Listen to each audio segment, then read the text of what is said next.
But reality is that New York City, we only have 350 square miles. That's what we have for 8.6 million people, 50 million residents coming in average last year, and before COVID, 65 million. So when we look at our street and we look at about the sidewalk and think about how we are competing for space.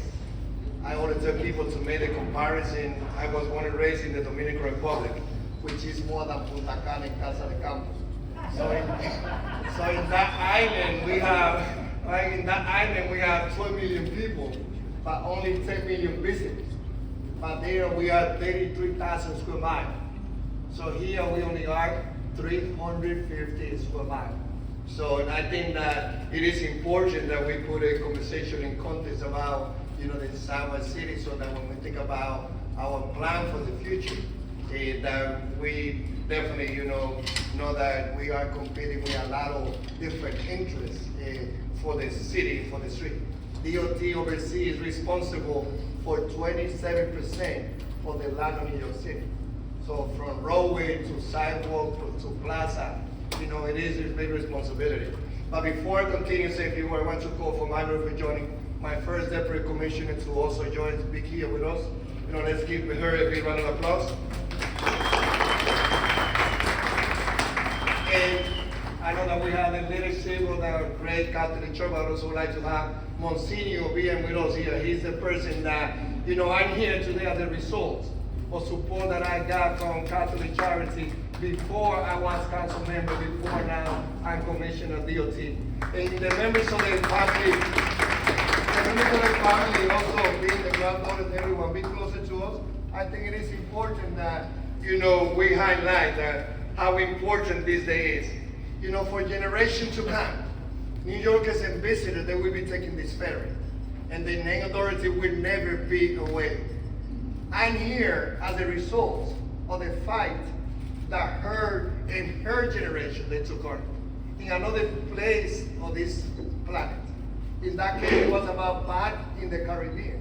But it was in the Catholic Church that, as I say, my oldest sister, she was working in a printing edition of El Amigo del Hogar, the friend of the house, which was the major newspaper magazine printed by the Catholic Church there in the yard. Very well, please now prepare passenger boarding and slip free loading at door number 1. Please proceed safely. So back in DR, as in any place of any other country, as also during those years, 100 years ago in this great city, there was a generation of people fighting for justice. And I think that, it is important to talk about what Dorothy stands for. But the question is, are we ready to walk on her shadow? Are we ready to follow her legacy? Are we ready to take it to the immigrants as a new opportunity that we have to fight for them? Those immigrants that some people unfortunately look at them with a lot of bias. It's the same poor people that Dorothy said they are human beings. They have to be seen with dignity and respect. So for me, but again, the son and daughter of anyone that you will see a street vendor, anyone that crossed the border from the Rio Grande that ended here, that son and daughter could be the next engineer, building not only luxury building but also affordable housing. The son and daughter, the young person who crossed, who put themselves through college as IT, also could be the next doctor, who will be curing us, or the children and grandchildren. So, yes, I took the ferry together with Monsignor coming there, and we resolved the whole issue in 5 minutes. So there's not going to be more injustice, right? We're going to be living in a world, in a city of dignity and respect. We're going to be living in a world that Dorothy envisioned.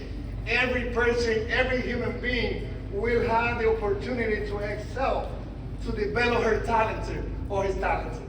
So for me, as a commissioner, I need to represent the Mayor Eric Allen, who couldn't make it today, to say thank you to everyone that followed Dorothy's legacy. It's not only a name in the ferry. It's not only someone that did her work in the past. It's someone that continued alive, that continue remembering all of us that here a few miles away from where we live, where the wealthy New Yorkers live, and the child is born in that zip code, that have all the opportunity to train as the next engineers, as the next planners, as the next doctors. A few miles away, there's another child that is born in another zip code without those opportunities. Well, Dorothy fought for that. Dorothy fought to close that gap. And if we want to keep her alive, it's more than taking the ferry. It's continue fighting for justice. It's continue fighting for more. So, as Roseanne said, we commissioning this boat back on a beautiful day back in November. And it's now so exciting to see the boat ready to serve the public. And I'm so glad to see Martha Hennessy, Dorothy Day's granddaughter, back with us today. Nobody who was there will soon forget the force that Martha used to smash the champagne bottle on the stand of this boat. Let's give Martha a big round of applause. And I will tell my daughter 16 and 10, that her dad was so lucky and honored to be with you. Remember your grandmother. It was an honor to smash that champagne with you because we will never forget that day. Bishop O'Hara and Bishop Barner, also great to have you back with us. And again, Monsignor Kevin Sullivan, who have been fighting together in Northern Manhattan for the undeserved members of Washington Heights as we do citywide, providing working class New Yorkers, immigration services, fighting for food pantry, fighting for affordable housing. So for me, this day is a great opportunity for me to know that only in New York City, someone like me, someone that Dorothy fought for, I could be saying, I came here to wash dishes at O. Henry Restaurant at West 4 and 6th Avenue. And my second job was doing sandwiches at Food Concept Corporation, one of those cafeterias at 55 Water Street, from where now I lead the largest transportation system in the United States of America.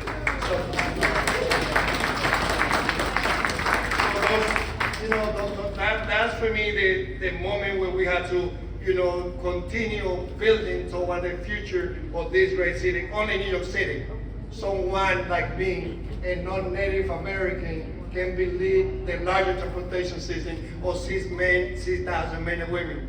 We run by Mark, the largest service of anything, the largest ferry. We have 8,000 bridges in total. We produce 50% of the asphalt.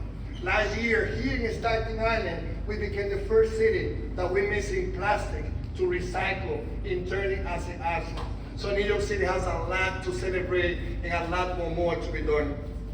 There was a lot of people that helped us to be where we are today. From the finance team, we have Elizabeth Franklin, Joseph Sambi, and others in the Grand Division, that now that division is led by Paul Ochoa, one of my deputy commissioners. The elected officials who supported that funding were many, by special thanks to both Senator Schumer and Senator Gillibrand. And of course, I want to thank all the staff at New York City DOT who are here today, and others who are paving, who are taking on the pothole, because it's only in the spring, fall, and summer that the weather allows us to do that work. That's another thing that only New York does, they also should know.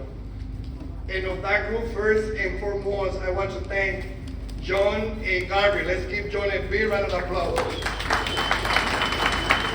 want John to come over here. Come on, let's give him one, because I want for everyone to give. He's our guy who runs the ferry, okay?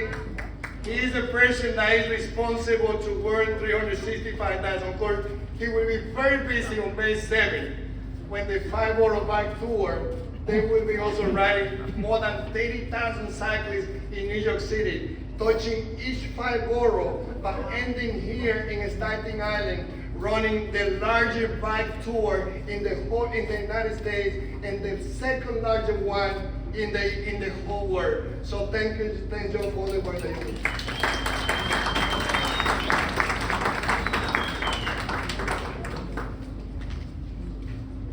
A week from this Sunday, and as I say, we're going to be very busy here, and John, we're going to be leading together with the team at DOT. Dorothy Day's activism that I have, her activism is something that for me, as I learn about her, I see that connection. Guys, sometimes people think that you are arrested, you participate in civil disobedience, and some people think that that's something wrong. Well, that's part of our value, right? That's not only part of Gandhi. That's not only part of Martin Luther King. That was something that also Dorothy did. And I can tell you, I've been arrested more than 15 times in a lot of peaceful civil disobedience, always fighting for working class and always fighting for peace. So for me, it was a great thing also to see that connection with her too. And at the council, I was trying to comply with any legislation, including those that created task force to look at the nuclear weapons that we have here in the whole world. So for me, it's like the word never stops. Dorothy Day also fought alongside organized labor. So I want to once again honor DOT's own union workforce, which we are working so hard to grow and better reflect the diversity of our beautiful city. DOT is powered by union employees across the agency, paving roads, mending bridges, and repairing sidewalks. However, today is a day we must thank the incredible workers of the Staten Island Ferry, who I know have faced serious challenges through the pandemic. Can we please give them a big round of applause?